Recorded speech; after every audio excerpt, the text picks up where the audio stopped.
বিষয়টা এখানে সম্পূর্ণ পরিকল্পিত। এটা পরিকল্পিতভাবে মারা হয়েছে।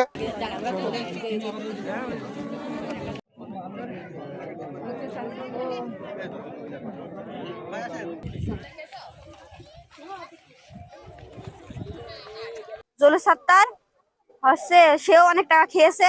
আমি ভাবির সাথে যখন ওই ওই অবস্থায় যখন ঘুমের ওষুধ খেয়ে আমার যখন চলে যাচ্ছিল, তখন আমার ভাবিস ওই মহিলার সাথে ভাইয়ের কথা হচ্ছিল, টাকা পয়সা নিয়ে তখন ক্যান্সার হচ্ছিল।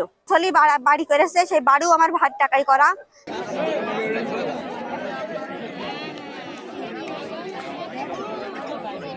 বিষয়টা এখানে সম্পূর্ণ পরিকল্পিত। এটা পরিকল্পিতভাবে মারা হয়েছে।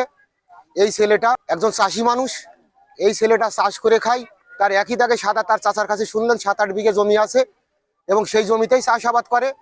আজকে 1 সপ্তাহ ধরে সে নিখোঁজ। আমরা নির্বাচনের কারণে এটা আমরা তার সাথে যোগাযোগ, তার পরিবারের সাথে যোগাযোগ করতে পারিনি। এটা আমাদের বিএনপির একজন দলীয় একনিষ্ঠ কর্মী, যার কারণে আজকে হঠাৎ করে শুনলাম যে সে মারা গেছে। তা আসলাম, এটা সম্পূর্ণ পরিকল্পিত। এটা এর সাথে জড়িয়ে আছে, তার বাপ চাচারা জানে কারা জড়িয়ে আছে। এটা পরে পুলিশ প্রয়োজন বিষয় দেখবে। এটা রাজনৈতিক কি পারিবারিক বা অন্য কোনো তদন্ত করার পরে পুলিশ বিষয়টা বুঝবে বা জানাবে। আজ সকাল 10:30 থেকে 11টার মধ্যে এখানকার স্থানীয় এই যে আপনার স্থানীয় একজন মেম্বার আমাদেরকে থানা পুলিশকে খবর দেয় যে এখানে এই ভৈরব নদীতে একটা অজ্ঞাতনামা একটা লাশ পাওয়া গেছে। পরে আমাদের পুলিশের টিম এসে এই লাশটাকে তার পরিবারের মাধ্যমে শনাক্ত করে। তার বাড়ি হলো ধোপাখালী, নাম হলো শিমুল বিশ্বাস। সে গত শনিবার থেকে নিখোঁজ ছিল পরিবারের ভাষ্যমতে।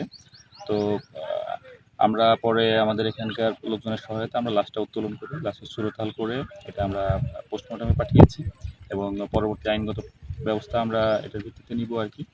তো প্রাথমিকভাবে আমাদের কাছে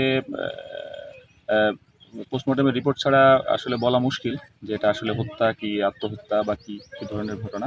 বাট আমরা এটার কী রহস্য বা কী ক্লু সেটা আমরা উদ্ঘাটনের চেষ্টা করছি এবং আশা করি এটা আমরা খুব দ্রুতই এই ঘটনার সমাধান করতে পারব।